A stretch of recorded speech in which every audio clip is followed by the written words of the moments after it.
semana, uma paciente minha de 89 anos disse para mim: mas minha prima já estava boa de morrer. A prima dela tinha acabado de falecer, era mais nova do que ela. Mas essa prima convivia com a demência de Alzheimer há muitos anos e já estava muito comprometida. Enfim, essa minha paciente autorizou ali a morte. Será que a gente está autorizando a morte dessa maneira sempre? Poder pensar que tem uma hora boa para morrer, gente, isso valoriza demais a vida. Eu quero pensar isso, que tem horas boas para morrer também. Tem hora boa para um monte de coisa, inclusive para morrer.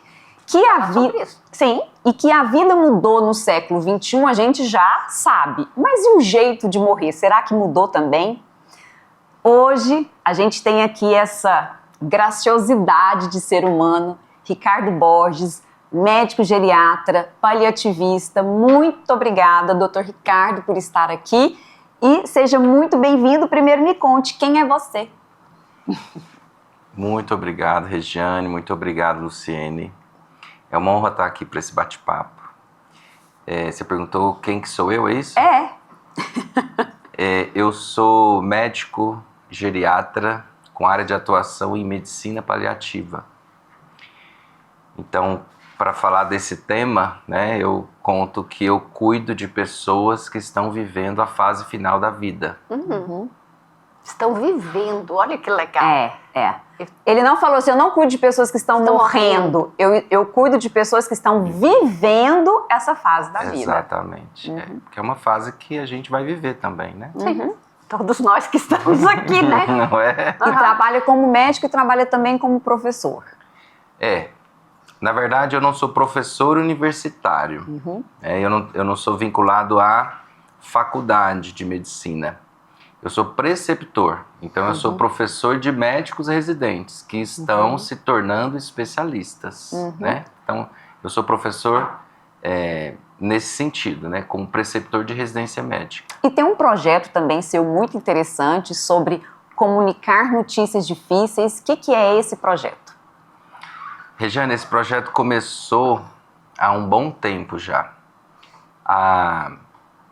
Eu comecei a participar de oficinas de comunicação, porque a comunicação é uma competência muito necessária, né? Nesse tipo de assistência. E comecei, depois disso, eu fui cliente de terapia de grupo. E descobri a potência do grupo enquanto mecanismo de tomada de consciência. E a partir daí eu quis criar grupos para refletir sobre a comunicação. Eu montei um primeiro grupo, foi uma iniciativa privada, e esse grupo acabou se transformando num desejo de testá-lo academicamente. E o grupo, quem participa? Só médico, não? Desse grupo? Só médicos, só médicos. Esse grupo foram só médicos. Aí eu fui para o mestrado para tentar olhar, né, melhorar essa ferramenta. E isso acabou se transformando num programa de desenvolvimento docente para preceptores e numa oficina para preceptores, que eu estou implementando aqui no Hospital das Clínicas. Então, sobre esse projeto de comunicação de notícias difíceis, sobre o viver e o morrer no século XXI, a gente tem Ricardo Borges. Seja muito bem-vindo no Pra Viver Hoje.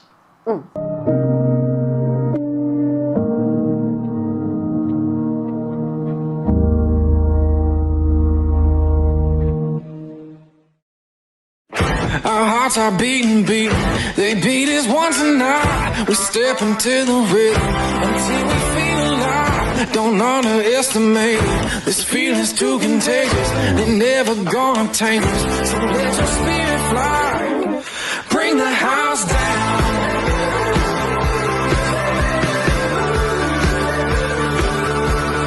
Bring the house down. Em um mundo que muda cada vez mais rápido, muitas respostas parecem se perder. Mas há ideias que resistem ao tempo. e nos ajudam a encontrar sentido, direção e respostas para a vida, aqui e agora. A Nova Acrópole é uma organização internacional presente em mais de 500 cidades e 50 países, com milhares de voluntários atuando diariamente em projetos filosóficos, culturais e sociais. Somos uma escola de filosofia, inspirada no modelo clássico das escolas do Oriente e do Ocidente, onde se aprendia não só a conhecer, mas a viver o que se aprende. Nossa filosofia é prática, é convivência, é transformação. É por isso que promovemos a cultura como expressão da alma humana e praticamos o voluntariado como forma concreta de construir todos os dias um mundo melhor. Aqui, cada aula é uma jornada de autoconhecimento, cada ação voluntária, um gesto de solidariedade, cada encontro, uma oportunidade de transformar o mundo, começando por nós mesmos.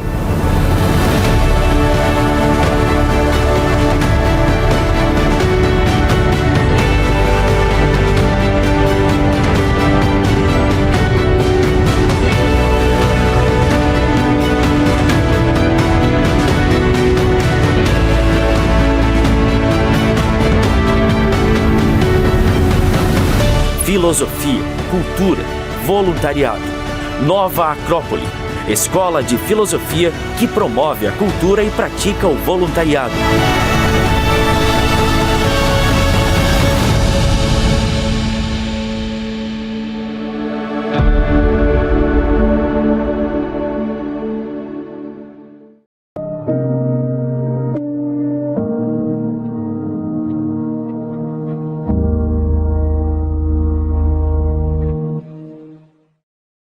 Pois eu escutei a palavra comunicação aqui hoje e foi uma surpresa, Ricardo. Eu estou fazendo um curso de administração financeira, né? De inovação, de negócios, e a palavra principal é comunicação, que nós tanto adoramos, conexão. Agora, eu escutar do Ricardo que a palavra-chave da qual ele partiu para trabalhar, né, esse momento de despedida da vida, que a gente chama de morte, eu quero questionar a hora da morte, é também comunicação. Eu quero entender isso melhor. Por que a comunicação tem um papel tão importante nesse momento? E eu queria entender, Ricardo, por que é que esse tema suscitou em você o desejo de ir trabalhar com isso? Porque você poderia ter, nossa, tudo bem, o pessoal não comunica tão bem as notícias difíceis, a questão da morte, e falar, tá, a vida que segue. Não, por que isso suscitou em você, te despertou o desejo mesmo de falar, eu quero entender mais sobre isso e eu acho que tem um caminho da gente lidar com isso melhor, da gente fazer isso melhor. Então, conte para nós como tudo começou. Olha só, Luciene e Regiane. Então eu vou começar me lembrando assim. Todos nós médicos temos experiências traumáticas quando a gente se comunica com os nossos pacientes. E aí o que acontece é que ao longo da carreira a gente vai desenvolvendo mecanismos de defesa para não passar por esse trauma de novo. A gente evita, a gente usa linguagem técnica, né? A gente utiliza autoritarismo, paternalismo. A gente introjeta isso no nosso fazer médico diário sem tomar consciência disso. Então eu tive algumas experiências iniciais, né? Eu escolhi a geriatria porque tem uma questão do desamparo pelo fato de eu não ter tido a convivência com os meus avós, e uma coisa foi levando a outra, até o dia em que eu entrei no Hospital das Clínicas como médico paliativista, o primeiro médico paliativista de um hospital terciário do porte do HC, do Hospital das Clínicas. E aí eu comecei a oferecer assistência para os pacientes que eram identificados como pacientes de alto risco de deterioração, né? E ao longo desses anos, o que eu percebi era que a maioria dos conflitos, a maioria do sofrimento que eu verificava nos pacientes ou nos seus familiares, ou o sofrimento moral da própria equipe, inclusive dos médicos residentes, era a dificuldade de comunicação. Uau! E para que eu pudesse, de certa forma, vamos dizer, ser um modelo para a instituição, eu também precisei me capacitar. Então eu comecei a buscar instrumentos para melhorar a minha capacidade de comunicação. Quando você fala comunicação ali, ó, na vida como ela é, o que era difícil comunicar? Não se comunicavam como? Ninguém dizia nada? O que é? Qual era a dificuldade de comunicação na vida real? Ali? Na prática do paliativista, quando a gente fala em comunicação, a gente está falando quase especificamente de comunicação de más notícias, né? Que é a comunicação do prognóstico. Quando um paciente tem um mau prognóstico, isso significa que ele está frente a uma doença que não tem possibilidade de cura, há uma trajetória de declínio relativamente prevista, há opções de tratamento que podem ser restritas e há uma expectativa de vida já, vamos dizer, do ponto de vista teórico, delimitada. E comunicar isso, fico pensando, Rejane, a familiares, amigos, que não querem, normalmente, aceitar aquela realidade de jeito nenhum. Não, doutor, não é possível, tem alguma coisa para fazer. Aí a coisa, né, aí dá caroço no angu. Eu fico pensando que o desafio é nessa hora que você lida com quem não me diga isso, porque eu não quero ouvir isso. E você tem que trazer uma realidade. E colocando a postura do profissional médico, porque eu acho que isso é uma coisa muito importante, assim.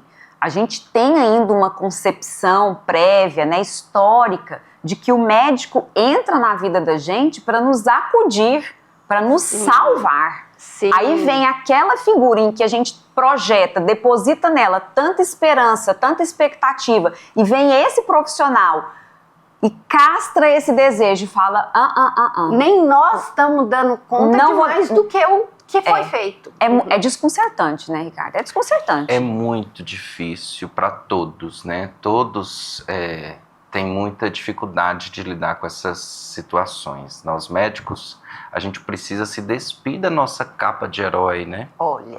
Para que a gente assuma a nossa função, que é fornecer a verdade, a informação para o paciente e lidar com a nossa frustração, com o nosso medo de ser retaliado de alguma forma, com medo da reação emocional que o paciente vai expressar, né?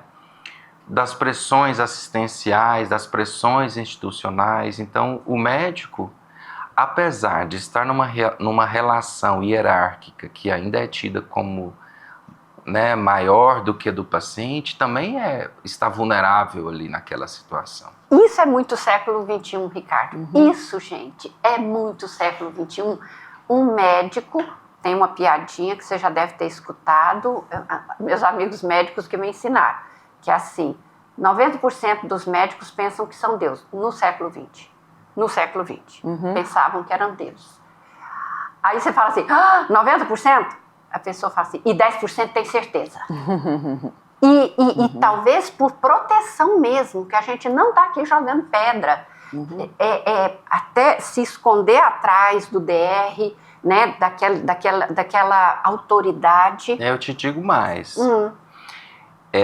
Eu acho que o médico, quando à medida que ele torna-se médico ao longo da sua formação, ele, talvez, eu que estou fazendo uma suposição, inconscientemente, à medida que ele começa a ver a morte mais de perto, né, começa a lidar, inclusive, com essa batalha, ele assume um papel de herói para lidar com o medo que ele tem da própria morte. Exatamente. E é isso que a gente aqui no nosso programa Pra Viver Hoje sabe que essa piadinha que eu fiz, ela já não vale mais. Nós temos um monte de médicos, gente boa como você, que ela me apresentou como um ser humano de um coração imenso e que ele já dá conta também de assumir as vulnerabilidades.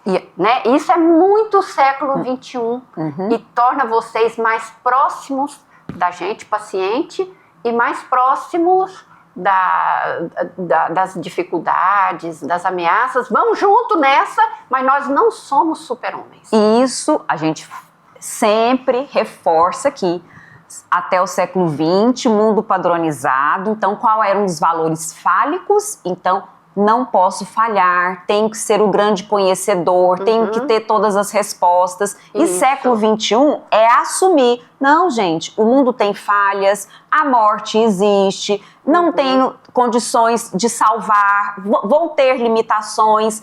Agora sim, Ricardo, você falou uma coisa muito interessante, que é, para o profissional dar conta de comunicar melhor com o outro, ele tem que passar pelo olhar interno, assim, é ele lidar, como é que ele se vê, né, em relação à morte, como é que tudo isso é colocar o profissional para assumir que aquilo com que ele trabalha mexe com ele. Isso é muito o século XXI, porque até então, né, separa, a gente falava assim, separa sujeito e objeto, eu tô aqui, lá não tem nada a ver comigo, você hoje não rola. Você profissional é o doutor, não é aquele que está em casa, né? Como a gente fala muito aqui, de tirar a teoria dos livros para a vida, a gente também pode pensar, a vida não se divide mais o profissional lá e o ser humano aqui, né? E nessa pesquisa sua do mestrado, o que você descobriu? O que rendeu? O que você conta pra gente, assim?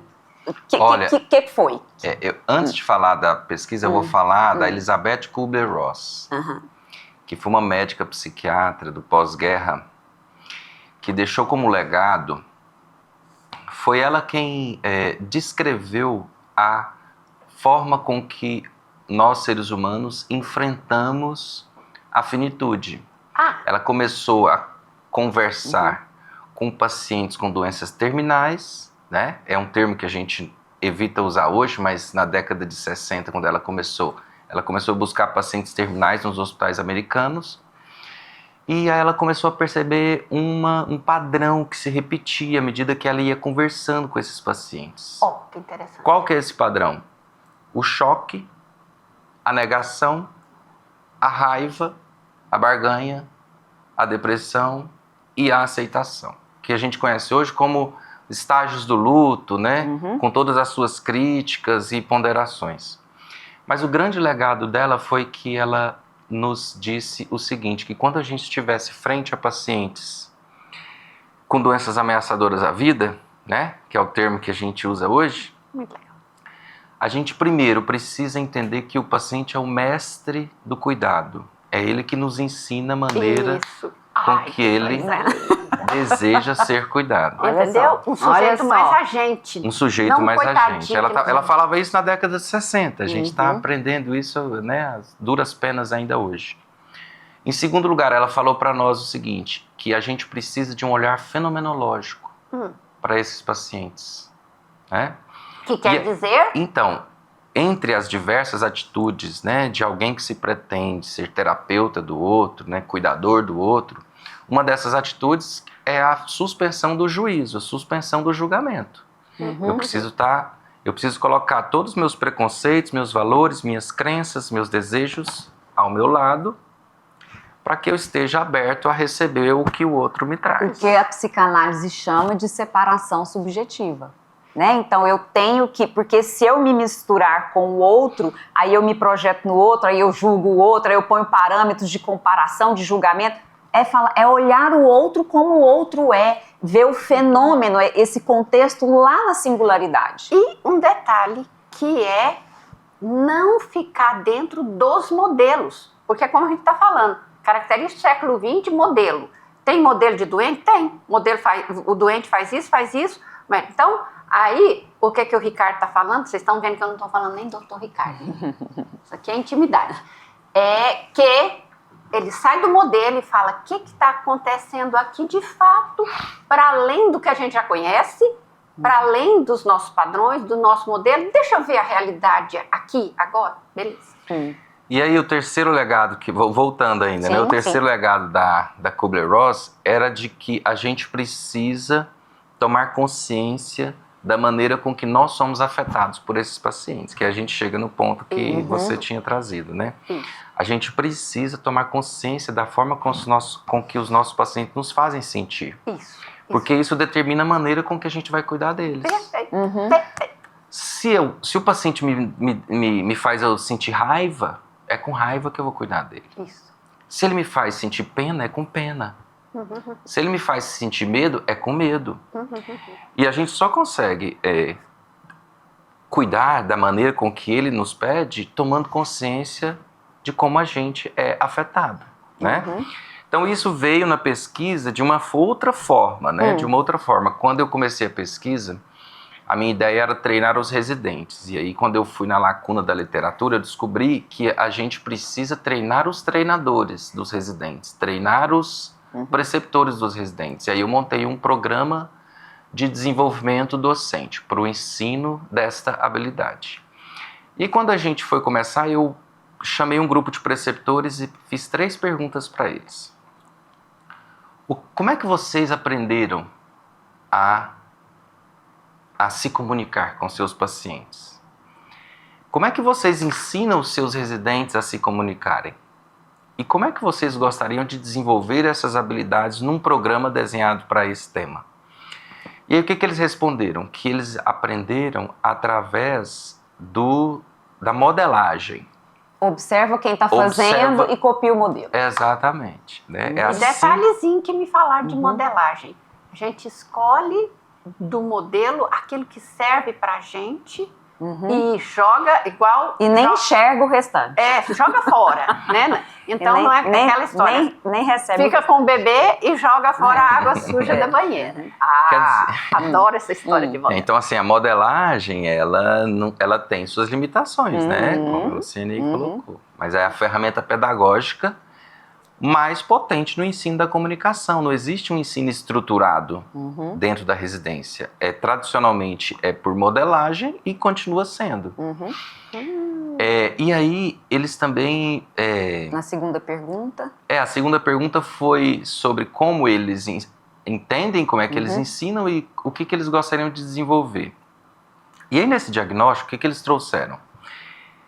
A maioria deles tem muito mais interesse em aprender a se comunicar do que aprender em ensinar comunicação em si. Então, assim, a habilidade de comunicação, ela ainda é uma necessidade de desenvolvimento, mesmo de quem já está na preceptoria. Eu quero aprender a me comunicar melhor.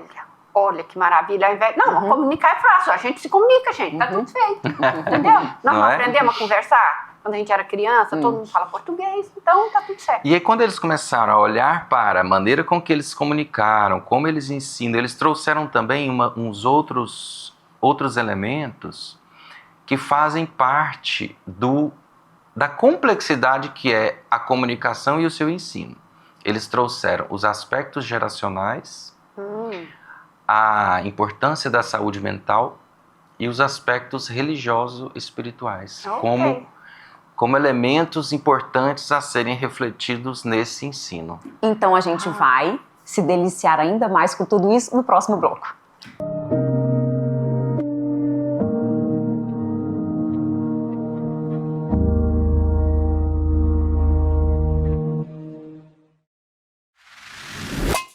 As eleições estão chegando e está na hora de baixar ou atualizar o e-Título, o aplicativo da Justiça Eleitoral. Ele serve como documento oficial para votar. Se inscrever para ser mesário voluntário, isso se a sua foto aparecer na tela. E tem mais, dá para consultar local de votação ou até justificar a ausência. Está disponível para Android e iOS. É só baixar.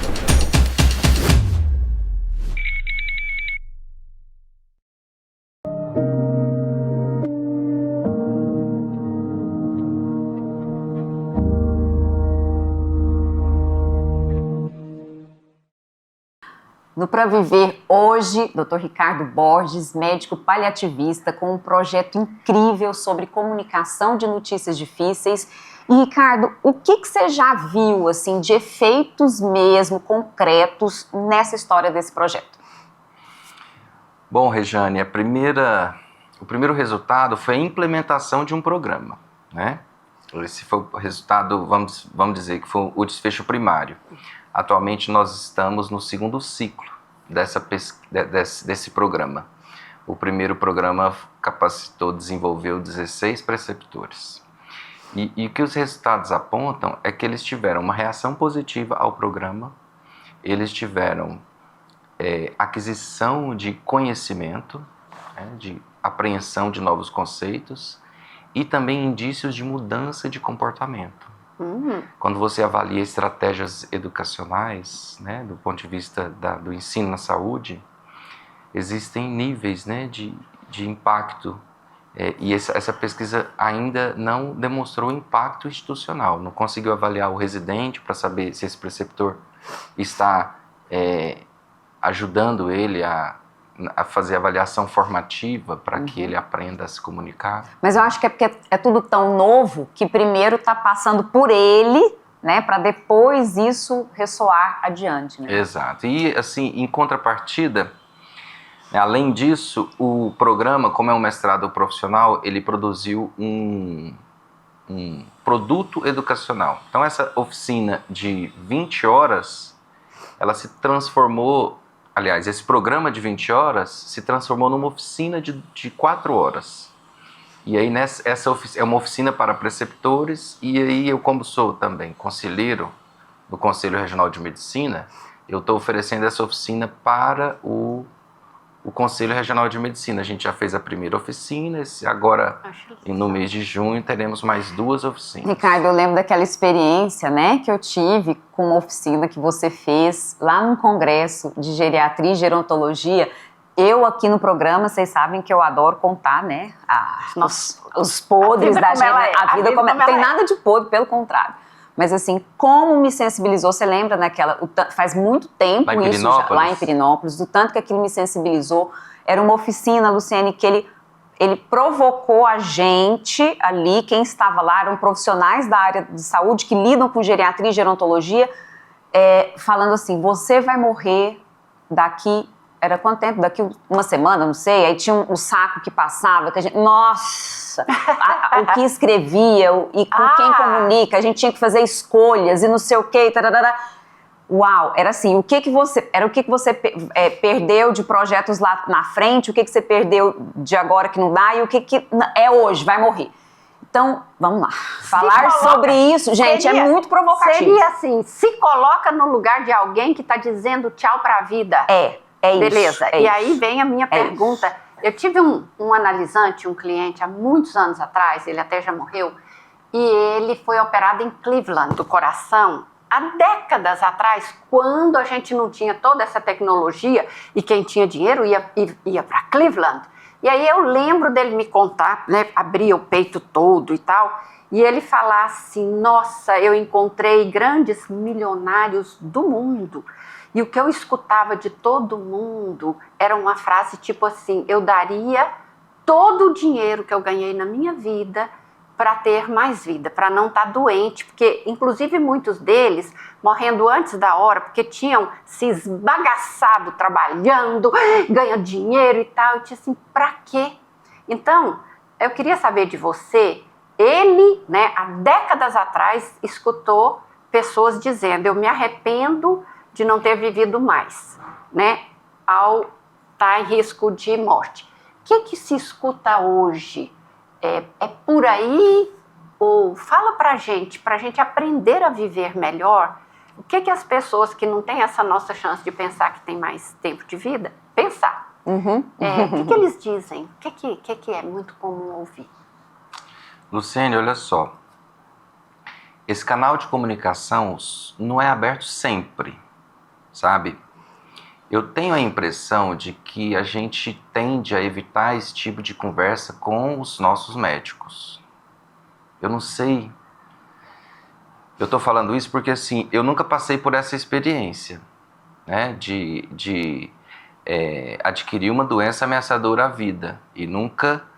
Então, assim, eu só posso fazer esse movimento de me colocar no lugar desses pacientes. O que eu vejo como médico? Quando a gente consegue abrir esse canal de comunicação, existe o medo. Né? O medo é um sentimento muito compartilhado dos pacientes com seus médicos, é o que eu E medo vejo. de quê?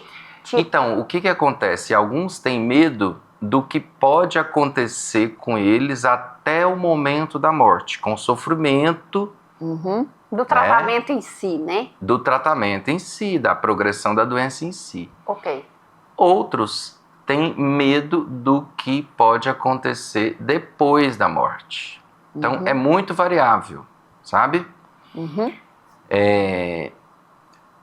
Quando eu encontro pessoas altamente espiritualizadas, quando eu digo espiritualizadas, vou traduzir meu conceito. Em paz com Deus, essas pessoas, elas tendem a ter menos medo. Ok, claro. Tanto medo de sofrer, porque para essas pessoas, a impressão que eu tenho é como se o sofrimento, como se elas já estivessem preparadas para esse sofrimento, como se o sofrimento fosse algo em que eles entendem que moralmente eles precisam passar por ele, né? E também tem pouco medo do que pode acontecer depois da morte, exatamente porque estão em paz com Deus e acreditam que há algo, né, que possa ser melhor do que a vida aqui. Em referência à vida que tiveram, você nota alguma coisa em relação a... Sim, eu acho que é uma outra coisa também, e que aí é a retomada da vida vivida, ela é muito mais presente quando eu percebo que a gente consegue dar um espaço, um silêncio, para que a pessoa, primeiro, elabore o que está acontecendo no momento, né? Reflita sobre as perspectivas futuras, para que depois ela possa retomar, né, o passado na forma de legado, na forma de revisitação dessa vida. E assim, eu acho que, para mim, é um momento muito bonito, quando no meio daquele turbilhão todo, a pessoa consegue parar e olhar para a história vivida, né? Isso. E olhar também para onde essa história vai continuar de alguma forma. E de uma certa forma também fazer acertos de conta. Eu me lembro de um tio meu, foi diagnosticado com câncer, pulmão, nunca tinha fumado, morreu em 3 meses. E ele muito já, ainda em pé, muito pálido, um dia ele chegou para mim e me pediu perdão. Ele me pediu perdão por tudo, e ele já tinha aprontado umas mesmo, entendeu? De inventar mentiras e tal, para me deixar mal com a minha avó. Eu, ao contrário de você, tive muitos avós. E aí ele me pediu perdão. Eu acho que outra coisa que acontece é, vamos acertar também o que a gente... Olha... E vamos morrer em paz. Eu tenho uma impressão, assim, de que nesse momento a gente retoma aquilo que há de mais primitivo na gente. A sensação física, corporal mesmo, as relações mais primitivas. A gente vai lá para a base. Relação com pai e mãe, relação com cônjuge ou parceiro que tiver na vida, relação com os filhos, relação com os amigos primários, relação com as escolhas mais primárias que fez na vida. Eu acho, Ricardo, assim, tudo é uma oportunidade, não que vai ser assim para todo mundo, né? Mas eu vejo que tem uma chance dentro da psicologia, que trabalha também com isso, a gente fala assim, é um momento de muita ressignificação, muita. Aí eu quero aproveitar e dizer uma coisa, é esse o ponto para mim, onde... Agora vocês vão morrer, gente. Porque todo mundo que vive comigo, sabe, eu mexo com bebês. Meu negócio é a vida, é nascer. Pois é, a morte, falar desse jeito pra você. A morte, pra mim, inclusive que mexo com bebês, é o que mais pode valorizar a vida. E eu sou do jeito que eu sou, que as pessoas falam, nossa, Luciene, você é tão feio. Pois é, eu penso em morrer todos os dias. Eu penso. E aí eu deixo a pergunta aqui para todo mundo que está aqui, viu, Et? Viu, Sara? Seguinte, você usou essa expressão linda, né? Ameaça à vida. Você tem uma doença, né? A pessoa tem uma doença que é uma ameaça à vida. Nós aqui estamos ameaçados de morrer? Teoricamente, Sim, a gente finge que não. Pois é, para de fingir. Para de fingir. Todos nós estamos o tempo todinho ameaçados de morrer. Bota isso na sua cabeça. Então aproveita, entendeu? Bebe até a última gota e todo dia. Não deixa pra amanhã não, tá? Deixa. Ricardo, a gente vê muito assim, né? Nossa, o tempo tá passando muito rápido. Você já viu? Nós já estamos em tal época. Nossa, já é tal ano, daqui a pouco já é Natal. Gente, a vida passa. Não é que ela passa rápido, ela passa. Tudo bem, com esse fluxo de informação, questão de coisa que a gente tem que fazer, a gente fala, nossa, o tempo já nem viu o tempo. Essa é uma expressão que a gente tem que tomar muito cuidado com ela, eu acho. E é muito corriqueira século XXI. A vida passa muito rápido. Levar isso não na narrativa da queixa, levar isso na narrativa do usufruto. Por quê? Porque se você pensa lá nas AAs, né? Como é que fala? Nas dopamina, não. Serotonina, ocitocina. Então essa química que a gente tem no nosso corpo, do usufruto, do prazer, ela breca os momentos, né? E aí eu sou muito nietzschiana, que faz assim. Então, o que é eternidade? O que é eternidade? A eternidade é usufruir do momento. A hora que você, de fato, está degustando aquilo que você está vivendo, aquilo é eterno. Parece que a gente não para pensar que vai acabar. Quem fica pensando que vai acabar já está fora. Eu tenho uma pergunta super provocativa para Dr. Ricardo Borges. Vai cair nas nossas garras. É o seguinte, nós já estamos, a humanidade, nós já estamos autorizados para modificar mesmo o jeito de nascer. Por exemplo, a natureza, né? A ordem da natureza, né? Então, eu não quero ter uma relação sexual e engravidar, então eu posso adiar para o momento que eu quiser. Meu corpo não está conseguindo engravidar, eu posso fazer um tratamento, eu não tenho jeito de engravidar agora, congela um óvulo e vai lá e engravida na hora que você achar que deve. Então a gente já está tendo, correto ou não, mas eu vou marcar o parto para tal dia. Então, a relação da gente com o nascer não é uma relação tão passiva mais. Será que a gente pode ter uma relação não tão passiva mais com o morrer? Você vai me responder isso no próximo bloco.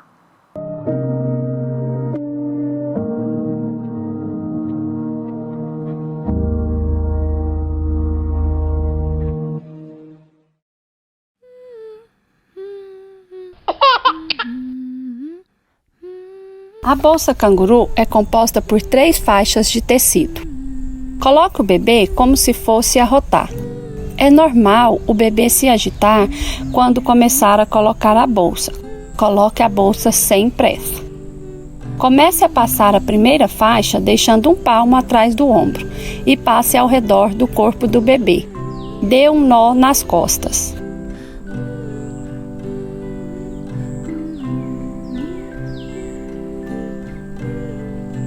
Na segunda faixa, deixe um palmo novamente no outro ombro. Passe ao redor do corpo do bebê, já protegendo a cabeça, e dê o segundo nó.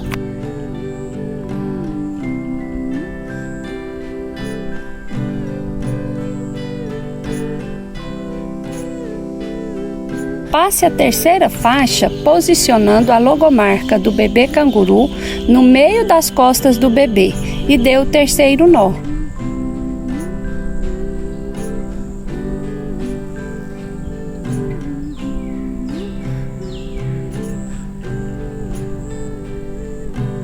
Abra bem as laterais da terceira faixa e pronto.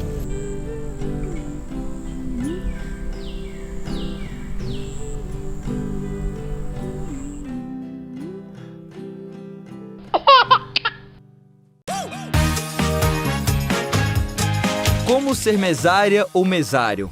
Vem comigo! Quem pode ser mesário ou mesária?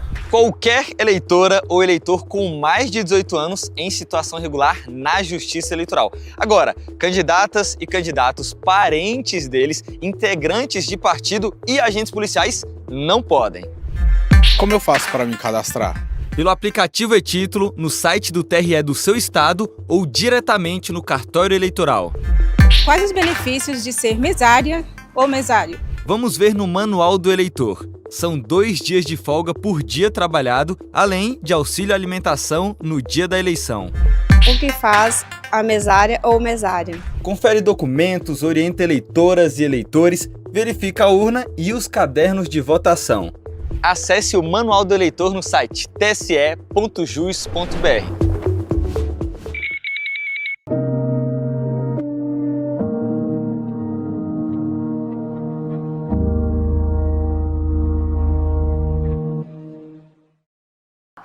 Nós já estamos tendo uma postura mais ativa no processo do nascer. A pergunta que ficou para esse bloco é, Dr. Ricardo, tem como a gente ter uma postura mais ativa no processo do morrer? Fazer escolhas, você está falando assim? Fazer escolhas sobre a morte? Não ser só um momento que a natureza quiser. Excelente pergunta. Eu não sei se eu vou conseguir deixar de expressar a minha opinião em relação a esse assunto, até porque eu tenho um conflito de interesse, eu sou médico paliativista, né? Mas desde o pós-guerra, o paciente tem adquirido cada vez mais autonomia com relação aos tratamentos que ele tolera, que ele deseja, né? E assim por diante. Esse é um movimento mundial de exercício da autonomia do sujeito. A autonomia médica, né, enquanto ser paternalista, tem diminuído ou tem se tentado diminuí-la ao longo do tempo e da formação. E alguns países em que essa autonomia ela é mais garantida, vamos dizer assim, do ponto de vista institucional e de direito da saúde, os pacientes podem decidir livremente a respeito de como é que eles querem morrer, através da eutanásia ou do suicídio assistido. Qual que é a diferença básica entre elas? Na eutanásia, é o médico em que aplica a medicação. No suicídio assistido, o médico prescreve e o paciente é que toma voluntariamente a medicação, que essa medicação seria para acelerar a morte, né? Então, tanto a eutanásia quanto o suicídio assistido são dispositivos em que o paciente é que toma a decisão de encurtar o seu tempo de vida por conta de um sofrimento que ele considera intolerável.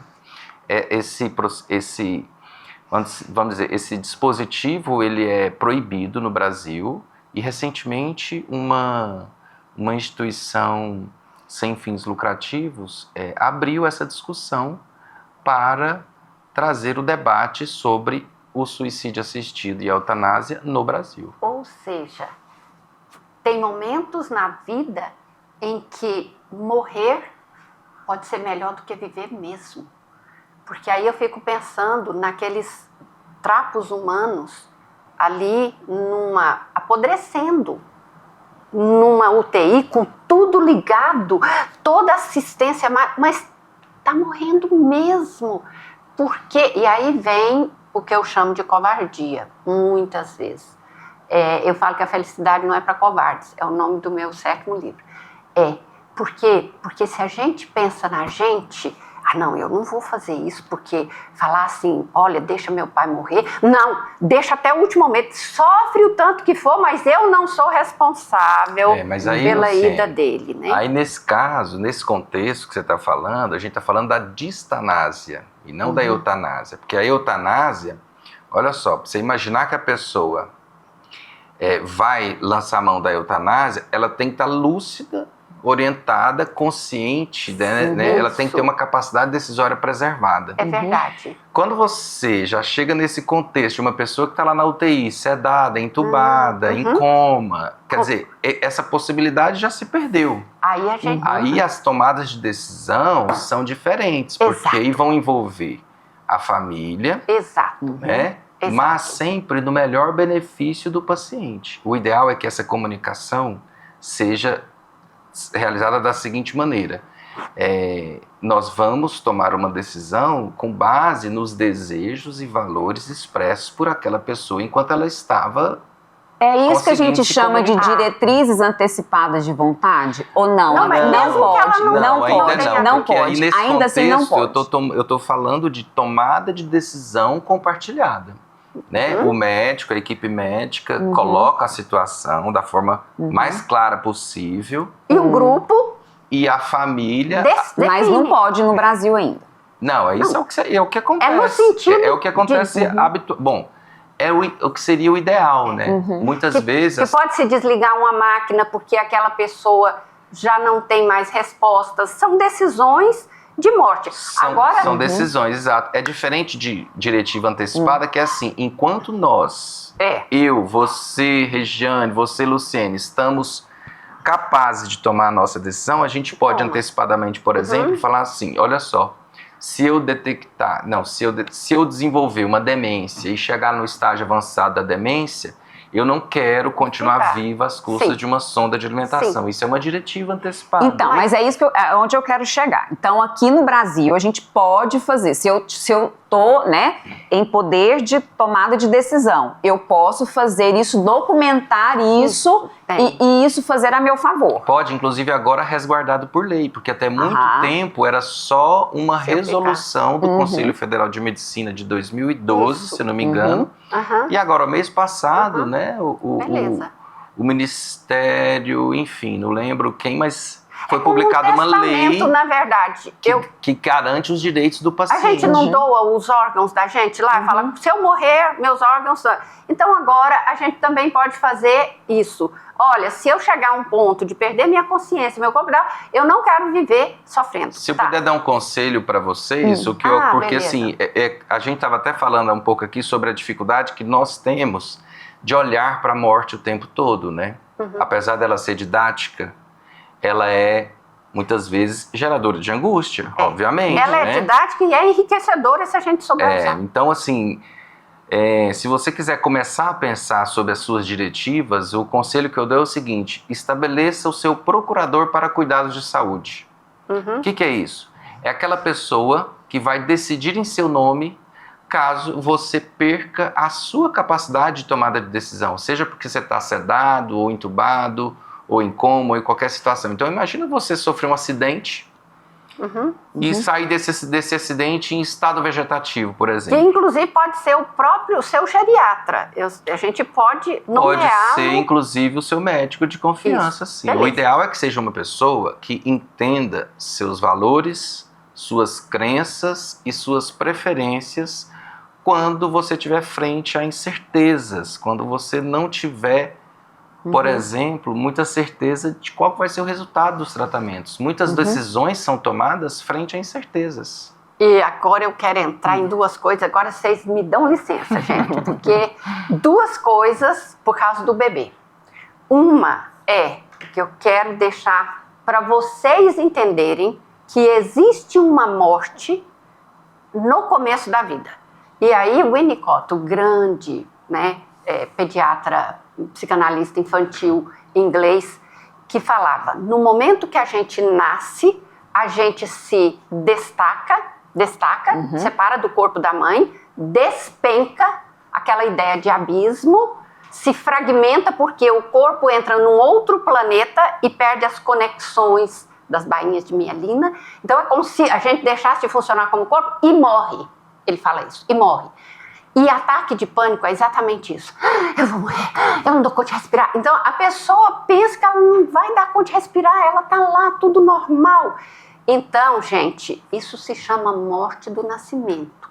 Eu, Luciene Godoy, que faço essa pesquisa, digo que muito do nosso medo da morte lá no fim da vida, a gente não tá sabendo, mas a gente tá pensando que a gente vai passar pelo sofrimento de entrar pela vida.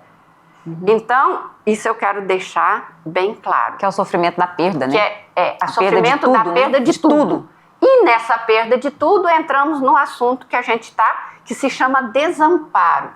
Então, eu faço, né? O Ricardo chegou aqui, a gente deu um abraço e eu brinquei com ele, eu falei, pois é, você trabalha com pessoas, no fim da vida eu trabalho com pessoas que estão começando. E aí, mas o desamparo do começo da vida, ele geralmente é revivido no fim da vida ipsis literis. Porque até fralda a gente tem que voltar a usar. Se a gente ficar muito, muito velhinho, né, o corpo vai deixando de funcionar, de perder, né, até água na boca e tal. Muito bem. Então, esse desamparo, a gente na psicanálise tem assim, uma teoria linda, né, e o bebê canguru, Sara, não esquece de dar o folder para ele, o bebê canguru é uma... Ricardo não me conhece, não sabe, né? Na verdade, eu faço pesquisa sobre apaixonamento. Eu comecei a clínica psicanalítica de adultos e percebia que o grande sofrimento das pessoas estava nas relações humanas. E principalmente a hora que a gente se liga apaixonadamente a alguém, né? Ou alguma coisa que a gente fica dependente, a gente fica desamparado. E, então, o desamparo, ele está no centro da minha pesquisa. E uma criança, um bebê feto, né? Nós nascemos bebês fetos. Nós nascemos prematuros, perdemos o útero antes da hora. Por isso a ideia da Bolsa Canguru, que é um acolhimento que vai amparar mais o bebê nos moldes do que ele tinha aqui dentro. Beleza.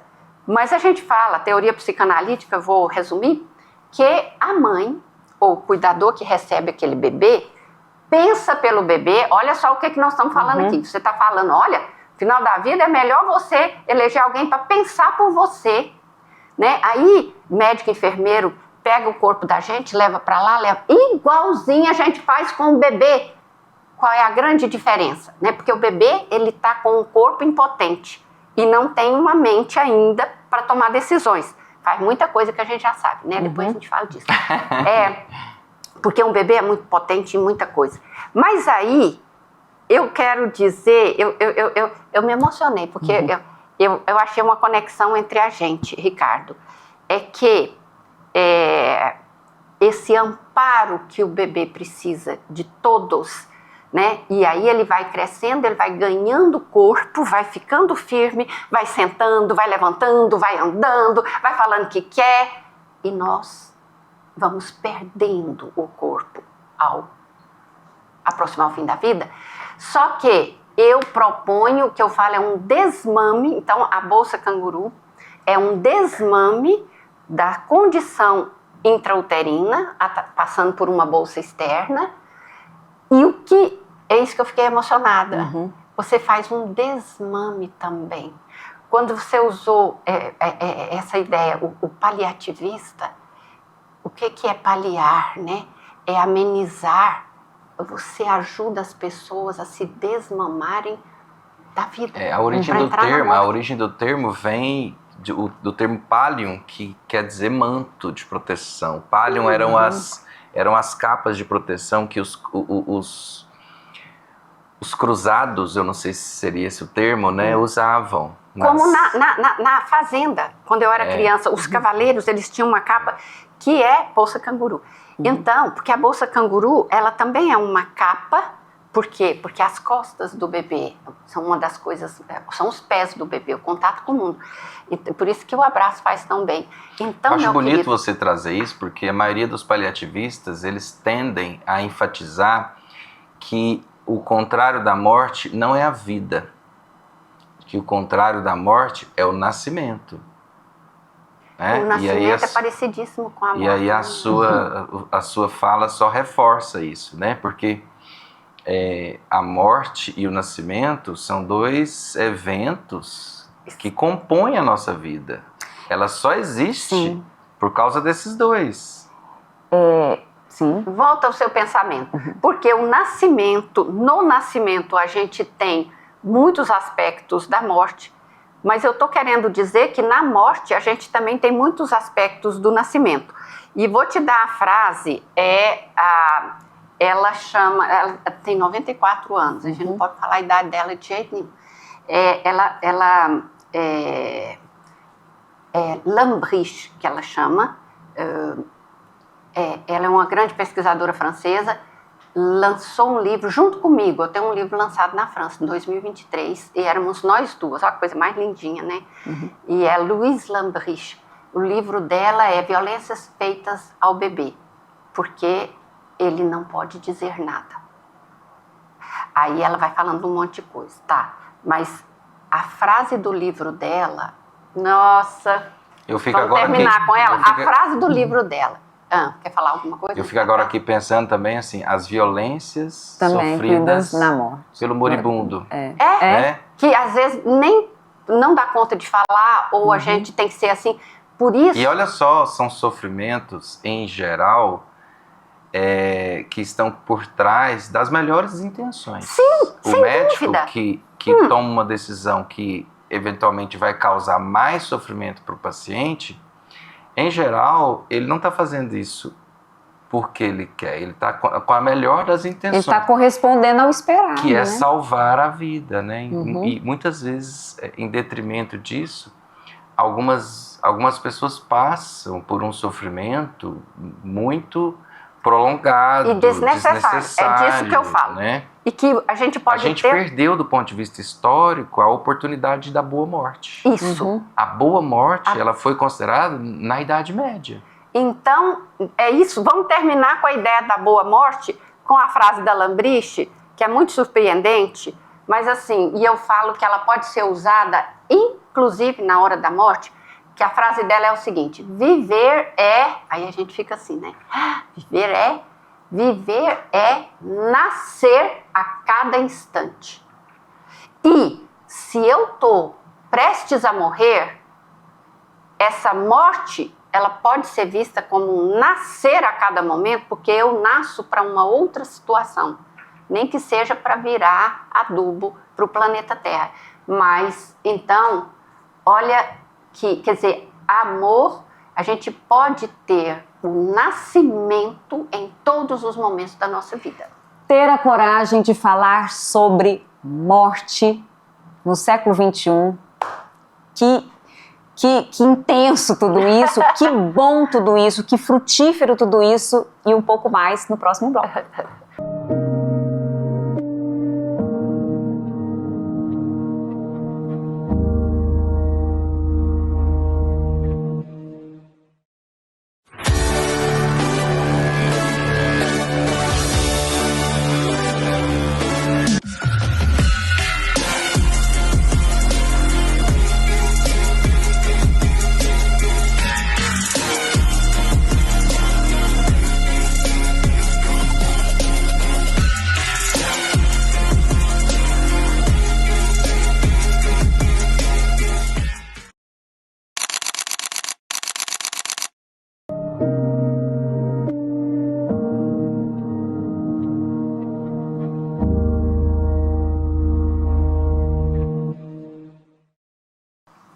Eu tenho só uma frasezinha para dar de presente para vocês carregarem.